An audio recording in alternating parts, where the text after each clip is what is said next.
Welcome back everyone. আমি অনির্বাণ রয়েছি আপনাদের সঙ্গে এবং আপনারা শুনছেন ভুতুড়ে। কোনো আসরে গল্প নয়, ঘটনা শোনানো হয়। ভুতুড়ের 39 নম্বর এপিসোড এবং আজকের এপিসোডে আবারও আমার সঙ্গে দুটি সত্যি ভৌতিক ঘটনা রয়েছে, যার মধ্যে প্রথম ঘটনাটি একটি ছোট্ট ঘটনা, কিন্তু শুনলে তোমাদেরও গায়ে কাটা দিয়ে উঠবে। আর যে দ্বিতীয় ঘটনাটি রয়েছে, সেই দ্বিতীয় ঘটনাটির সম্বন্ধে আমি একটু বলে দিতে চাই। ঘটনাটি কিন্তু একদমই অন্য রকমের ঘটনা।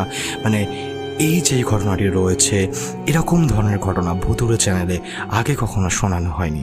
তো ঘটনাটি হুগলির একটি ঘটনা এবং আপনারা যে ঘটনা পাঠান, সেই ঘটনাগুলোর মধ্যে বেশ কয়েকটা ঘটনা আমার নিজের ব্যক্তিগতভাবে অসম্ভব ভালো লেগেছে।